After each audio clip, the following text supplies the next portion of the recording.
Hello, I'm the Nostalgia Critic. I remember it so you don't have to. As you can probably tell by my voice, I'm just getting over an illness. It was either brought on by natural circumstances or the film I saw was so bad it made me physically sick. Either one wouldn't surprise me. So, the doctor says I should be fine though, as long as I get plenty of rest and relaxation. Ow! Oh, don't you know the cure for anything, anywhere is laughter? Oh, Who are you? I'm Dr. Bitch Spasms, and I'm here to make you laugh. Oh, But I don't want to laugh, I want to get better. well, laughter's the best medicine. No, medicine's the best medicine. Oh, what? You don't trust a doctor who looks like this? No, I don't. Look, a red nose. It's funny. No, it isn't. It's funny. No, it isn't. It's funny. No, it isn't. It's funny. No, it isn't. It's funny. No, it isn't. Ow! Yeah, it's Patch Adams, everybody.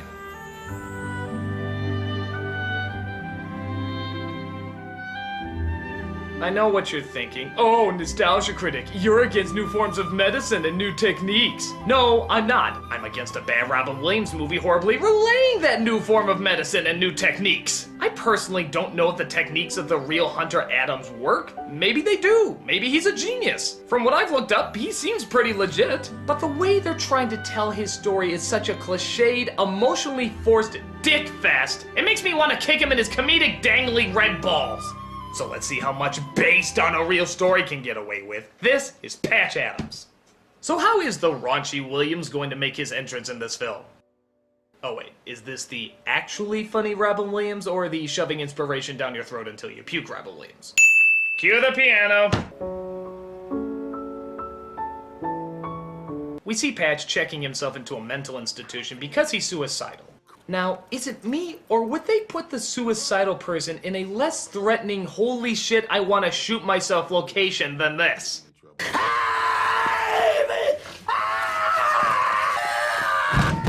We need help in here!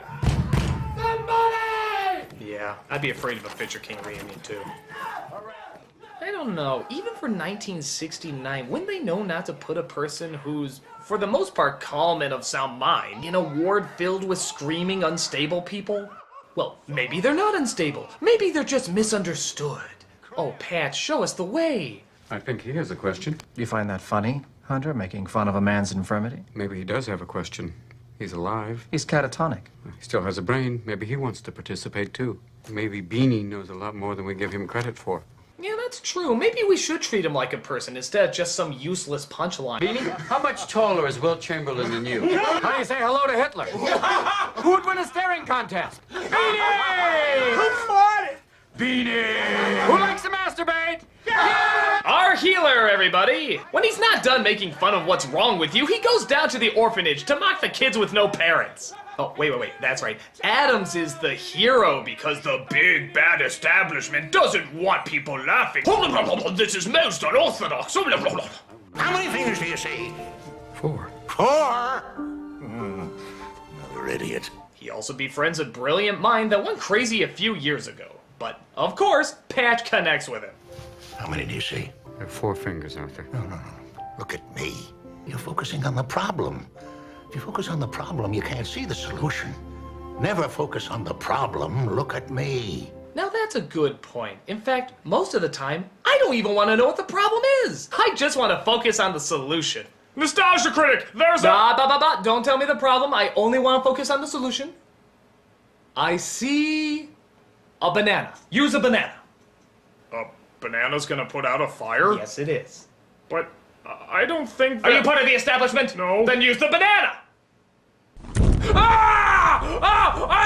now, you see, you didn't believe the banana will work, and that's why you're on fire. Look beyond the fingers. How many do you see? 8. 8's a good answer. See what no one else sees. See what everyone else chooses not to see. Out of fear, conformity, and laziness. Wow, how inspiring. That's the most original message I've ever heard in a Robin Williams movie since Good Morning Vietnam, Dead Poets Society, Fisher King Jack, Good Will Hunting, Being Human, Jacob the Liar, Flubber, Bicentennial Man, and Man of the Year. But I'm sure this Robin Williams movie has a totally different spin on it. So he sees that by acting goofy with the patients, he can bring himself to their level and help cure their fears. So he decides he wants to leave and help people. I'm leaving. I want to learn about people. I want to help them with their troubles. That's what I do. But you suck at it. Most unorthodox. I want to listen. I want to really listen to people. Wonderful! I'm sure you'll be a wonderful psychiatrist or medical doctor. I guess they're practically the same thing. So he finds the best spot to inspiringly rebel as he meets up with his new roommate. I don't mean to be rude, but aren't you a little old to be starting medical school? Patch Adams. Mitch Roman, Georgetown University. I was awarded the William F. Thompson Scientific Achievement Award. I once drew a picture of a rabbit that got me 2 gold stars. I hope you in no way emotionally change me by the end of this film. But there's even more of the evil establishment to battle. Like the evil doctor who tries to teach everybody to never get emotionally involved with their patients. He trusts you the way a child trusts. He trusts you to do no harm. I'm sure she's not the love interest. Human beings are not worthy of trust. It is our mission here to rigorously and ruthlessly train the humanity out of you and make you into something better. We're gonna make doctors out of you. Mercy is for the weak. Here, on the street, in competition. A man confronts you, he is the enemy. An enemy deserves no mercy. So Patch tries to make a move on the obvious love interest, but sadly, like most of the people in this movie, her dialogue is nothing but a walking character introduction for the trailer. Lesbian, ballbuster, airhead, leech, whichever one of these disgusts you the most, take your pick. Please, pass the word. I'm not here to date. I am not here to flirt. I'm here to study. Okay, remember in my haunting review how I said the 90s had a certain way of writing homosexuals? Well, they had a certain way of writing women, too. Women in the media for so long were always the emotional support, the damsels, the smiling pretty faces. So in the 90s, there was a desperate need to change that. Oh, not by making them a pretty, fuck, we wouldn't do that. But we suddenly made them cold, bitter, confrontational, and overly strong. To go out of their way to show that they're not those old emotional stereotypes, and instead make way for new emotional stereotypes. For you see, in every 90s film, the woman behind this strong, independent wall that won't let anybody in is a sad little bunny rabbit that will eventually let down her defenses and reveal a tragic backstory. So you see, she wasn't a strong, confident worker just because she was a strong, confident worker. Deep down, she just wants to be held like any other fragile woman. Oh, I don't want to think. I just want to be loved. So Patch wants to lower her defenses and get through to her insecurity, even though he's clearly the king of masking insecurity himself. But we don't want to lower his defenses because he makes us laugh. And that excuses everything in this movie. And I'm not kidding. Look at his rationale of acting like a jackass in medical school. The goal will be to break through program response by changing normal parameters and getting a new emotional response from the person.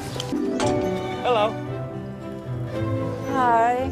I don't get it. Hi is a programmed response. I reached her. You scared her. No. Wait. Wait for it. Oh, you're nuts.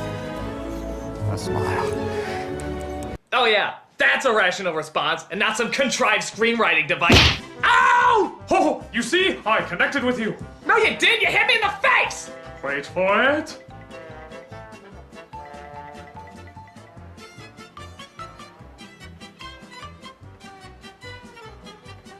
Ow! You know, I'm really regretting writing this character. So, for whatever reason, we get a weird segue where Patch and his friends convince a guy that they're part of a meat packaging convention. Yeah, you heard right, a meat packaging convention. You know, in New Zealand, they found a whole new use for sheep. What's that? Wool! Oh yeah, I can clearly see that this movie is going to represent people in an accurate and realistic manner. No stereotypes or manipulative portrayals here. This movie's like watching real life. Proud of my meat, and I know you're proud of your meat. Whip it, zip it, and send it out. Alright, so we spent 3 damn minutes in this place just to realize, what? That if he wears a doctor's coat, he can fool people into thinking he's a 3-year student. Okay, movie, did you just make a bet that you could somehow work a meat packaging convention scene in there somehow? Here we have a juvenile onset diabetic with poor circulation and diabetic neuropathy. As you can see, these are diabetic ulcers with lymphedema and evidence of gangrene. Consider antibiotics, possibly amputation. What's her name? Name? I was just wondering the patient's name. Marjorie. Hi, Marjorie. All right, are you telling me that years and years of medical research and we never put together until the early 70s that there's a difference between not being emotionally evolved and not being a dick? Who would talk that way in front of a patient, even back then? It's called bedside manner. That existed before Patch Adams. I mean, this kind of misrepresentation is just giving him all the more reason to do stupid things like... Oh, I was in a mental ward. Can you tell?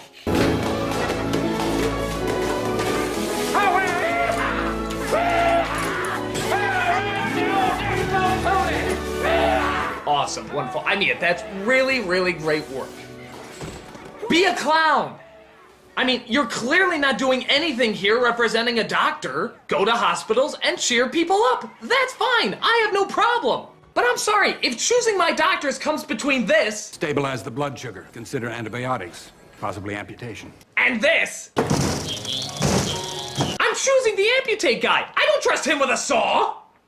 But the big bad establishment won't let him have any fun. Let's take him to a darkly lit room where shadows are casted on his face. Truth of it is, Hunter, passion doesn't make doctors.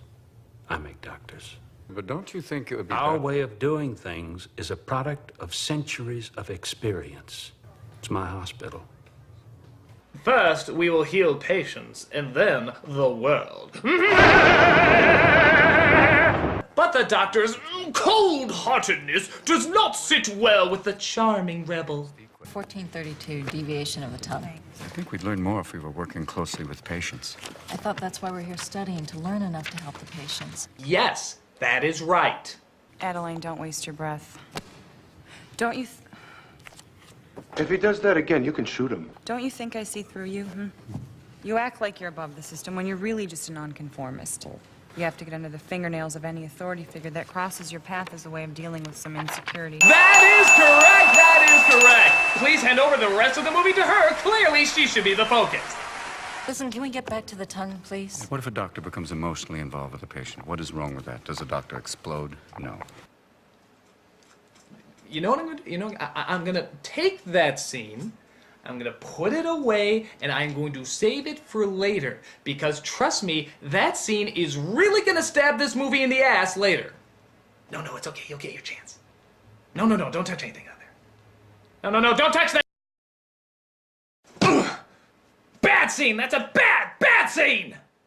So acting kooky to entertain patients is one thing, but fuck it. Patch wants to act like an ass full time! So he goes around to all the students who are not sick and annoys the living shit out of them. Even when they're in the middle of taking a test. Donner, party of 50? Donner! Donner party over here! You know, if I stab you, will you promise me that you will not only die, but it will hurt? He also sneaks into patients' rooms and surprises them with balloon animals. I sure hope none of them are susceptible to heart attacks.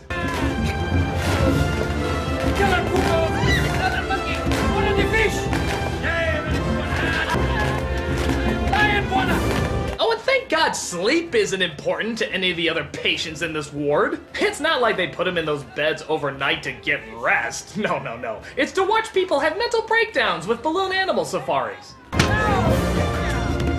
This is my way of telling you you have cancer! What about you, dear? What's your fantasy? I've always wanted to be in a swimming pool full of noodles, wall to wall and top to bottom. An entire pool full of noodles. Look up Japanese porn. I'm sure you'll find something. But get ready to get pissed off even more. He's actually one of the highest testing students in the school. Yeah, what the hell? We've never seen him study in this film or do anything resembling schoolwork, or hell, even doctor work. All he does is act like he's from a mental ward. Oh, wait, he was from a mental ward!